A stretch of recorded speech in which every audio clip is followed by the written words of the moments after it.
ابھی امریکی صدر کا پاکستانی وزیر اعظم کو احتشام صاحب فون نہ کرنا، پھر محمود یوسف صاحب وہاں پر گئے اور ان کی یہ سٹیٹمنٹ کہ جو بائیڈن کو عمران خان کو فون تک کرنے کی توفیق نہیں ہوئی، آپ کو لگتا ہے کہ یہ ضروری ہے بار بار باور کرانا یا شکایات کرنا؟ کیوں یہ پیغام پہنچانا امریکی قیادت کو اتنا ضروری ہے؟ دیکھیں سونیا، بدقسمتی سے اگر آج ہندوستان کے ساتھ ہمارے تعلقات لو اسٹیپ پہ ہیں تو معذرت کے ساتھ امریکہ کے ساتھ بھی اسی طرف ہم جا رہے ہیں۔ ابھی ایک ورکنگ ریلیشن شپ رکھنے کی بات ہو رہی ہے، جس کے لیے محمود یوسف وہاں گئے بھی ہیں اور اپنے کاؤنٹر پارٹ کو سوئٹزرلینڈ میں بھی چند دن پہلے ملے تھے، لیکن بظاہر لگتا ہے کہ امریکہ کا افغانستان سے انٹرسٹ جس طریقے سے ختم ہوا، یا پاکستان پہ انہوں نے دباؤ بڑھایا، یا آج تک ہیں کہ جی آپ ہی ذمہ دار ہیں جو کچھ ہمیں دیکھنا پڑا، جو ہزیمت اٹھانی پڑی۔ طالبان کے بارے میں جس طرح کی وہ گفتگو کرتے ہیں کہ وہ پاکستان کے ہاتھ میں ہیں، جو معاملات خراب ہو رہے ہیں آپ کی وجہ سے، ساری دنیا کو بتا رہے ہیں کہ جی پاکستان کی وجہ سے ہمیں ڈیفیٹ ہوئی، ہم چھوڑ کے چلے جا رہے ہیں۔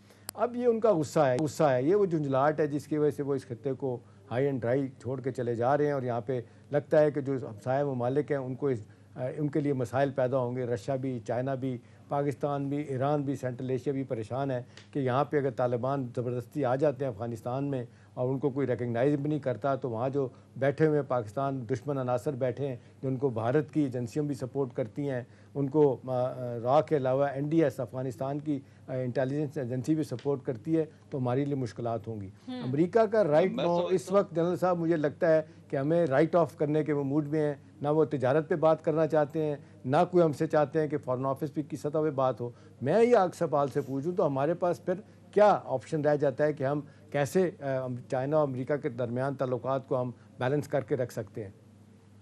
میں نہیں سمجھتا کہ امریکہ ہمیں رائٹ آف کرنا چاہتا ہے۔ امریکہ کے مائنڈ میں ایک فوگ ہے ابھی تک، وہ ابھی تک کلیئر نہیں ہے کہ انہوں نے عمران خان سے بات کیا کرنی ہے، کیونکہ جو سوال ان سے کیے جا سکتے ہیں، ایک تو محمود یوسف کا جو یہاں پہ سٹیٹمنٹ ہے اس کو سن لیں، اور جو انہوں نے امریکہ میں کہی کہ آپ کے کال کبھی تو آپ ٹیکنیکل ریزن دیتے ہیں، لیکن اگر آپ سمجھتے ہیں کہ ٹیلی فون کرنے سے ہمیں کوئی ریلیف ملے گا تو you keep it with you, آپ رنگ نہ کریں۔ تو یہ، اور ہمارے پاس بھی آپشنز ہیں، یہ دو ٹوک جواب ان کو دینے کا مقصد کیا ہے؟ بات یہ ہے کہ امریکہ جو کچھ افغانستان میں کر کے گیا ہے بائی ڈیزائن، ان سوالوں کے جواب جو بائیڈن کے پاس نہیں ہے۔ وہ جب عمران خان صاحب کے ساتھ بات کریں گے اگر ٹیلی فون پر، تو عمران خان ریجنل امن کی بات کرے گا، صرف افغانستان کی اینکس سے پاکستان کو دیکھنے کی بات نہیں مانے گا۔ تو جب ان سے انڈیا کی بات کی جائے گی اور انڈین ایکوپائڈ کشمیر کے اندر ہونے والے مظالم کی بات کی جائے گی، تو جو بائیڈن کیا جواب دیں گے عمران خان کو؟ صحیح۔ دوسری بات یہ ہے کہ انہوں نے طالبان کو خود لیجیٹیمائز کیا، معاہدہ ان کے ساتھ کیا، اور اشرف غنی حکومت کو جو ان کی پیڈ گورنمنٹ تھی اس کو دوحہ میں ڈائیلاگ ٹیبل پر نہیں بٹھایا۔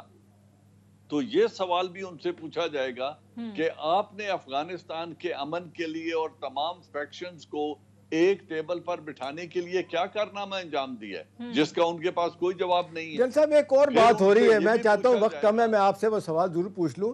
لوگ کہہ رہے ہیں کہ امریکہ جو ہے نا اب دنیا میں پالیسی چینج کرنا چاہتا ہے اور ایک نیا ایجنڈا، وہ نئی گریٹ گیم اور اپنا ایک نئے سرے سے اپنا دنیا میں اپنے قدم جمانا چاہتا ہے۔ وہ کہا جا رہا ہے کہ بائیڈن صاحب جو ہیں 78 صاحب ان کی ایج ہے، 2 سال کے بعد کہا جاتا ہے کہ جی ان کو کہا جائے گا کہ جی ہی از انیبل ٹو پرفارم، ان کو سائیڈ لائن کیا جائے گا۔ کاملا ہیرس جو وائس پریزیڈنٹ ہے ان کو پریزیڈنٹ بنایا جائے گا، 2 سال ان کے یہ اور اگلی 2 ٹرم، تو 12 سال کے لیے وہ کہہ رہے ہیں 8-10 سال کے لیے، 4 اور 4 8 اور یہ 2 سال، یہ 10 سالوں میں کاملا ہیرس کے ذریعے وہ کہتے ہیں کہ اپنا ایجنڈا پورا کرے گا۔ آپ کو لگتا ہے کہ شاید اس میں بھی کوئی وزن ہے اس بات میں؟ ٹرمپ بھی کہتا تھا میں 8 سال پریزیڈنٹ رہوں گا، تو اس کا کیا ہوا؟ کاملا ہیرس آج تک تو کوئی انڈو افریقن میرڈ ٹو اے جیو ایسی کوئی عورت ابھی تک تو امریکہ کی پریزیڈنٹ بنی نہیں ہے، اور اگر حادثاتی طور پر ابھی کچھ عرصے کے لیے بن جائے تو اگلے 2 مسلسل الیکشن جیت جانا ایک خواب تو ہو سکتا ہے، مجھے وہ ریالٹی نہیں لگتی، لہذا یہ بہت دور کی بات ہے۔ ابھی ہم دیکھتے ہیں کہ جو بائیڈن کے ساتھ ہمیں کیسے ڈیل کرنا ہے، اور جو بائیڈن افغانستان سچویشن کے ساتھ اور چین کے ساتھ اپنا اسٹریٹجک ایکولیبریم کیسے بناتے ہیں، اور کس طریقے سے وہ آگے دنیا کی سیاست کو لے کے جانا چاہتے ہیں، ابھی ہمیں اسی پر بات کرنی چاہیے۔ کاملا ہیرس از اے فار کرائے، ابھی اس کو چھوڑ دیں۔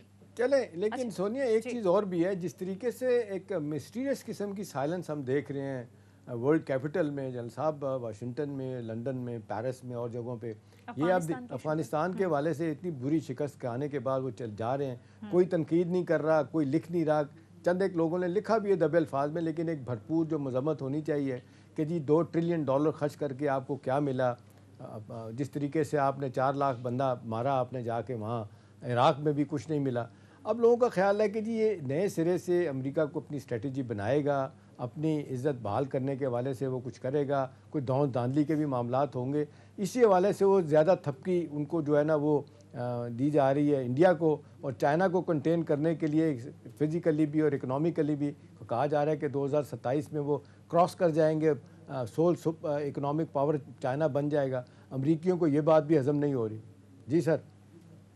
جو بائیڈن صاحب کے لیے ایک تو جو انٹرنل ڈویژن ہے ان کے اپنے ملک کے اندر سیاست جس نہج پہ پہنچ چکی ہے، ایک تو وہ بہت بڑا چیلنج ہے۔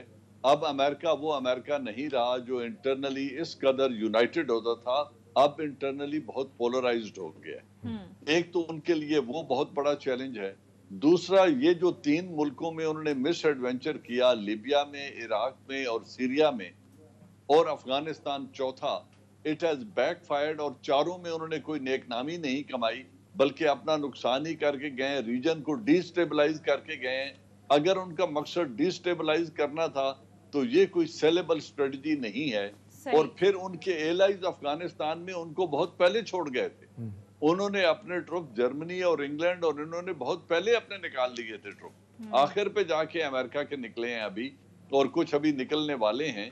لیکن اگر امریکہ خود ان کو کہہ گیا ہے کہ ہم آپ کو ڈی لسٹ کروائیں گے ٹیررسٹ لسٹ سے، اور آپ کے قیدی ہم چھڑوائیں گے، اور آپ امریکہ کی افغانستان کی سوائل کو کسی نیبرنگ کنٹریز کے خلاف استعمال نہ ہونے دیں، تو یہ وعدے تو انہوں نے لیے طالبان سے۔ اب طالبان پر حملہ آور کیوں ہو رہے ہیں؟ اب اوور دی ہورائزن آپریشن کیوں کر رہے ہیں؟ اب ڈرون سٹرائکس کیوں کر رہے ہیں؟ اور جو حکومت اس وقت امن کی طرف قدم نہیں بڑھا رہی، اس کی امداد کو کنڈیشنل بنا کے ان کو ایک ٹیبل پہ کیوں نہیں بٹھاتے؟ بالکل۔ تو جب ان عزائم کے اوپر بات ہوگی تو ان پر جب ان کے پاس جواب موجود ہوگا تو وہ عمران خان کو کال بھی کر لیں گے، اور جو ہم سے مزید مدد چاہیے ہوگی، کیونکہ پاکستان ہر صورت میں افغانستان میں امن چاہتا ہے اور وہ حکومت چاہتا ہے جو افغانوں کو منظور ہو۔ ٹھیک ہے، اچھا جی احتشام صاحب آپ کی طرف میں آؤں تو ظاہر ہے عمران خان صاحب نے بھی افغان صورتحال کا ذمہ دار امریکہ کو ٹھہرا رہے ہیں، اور انہوں نے بڑا کلیئرلی کہا ہے کہ چونکہ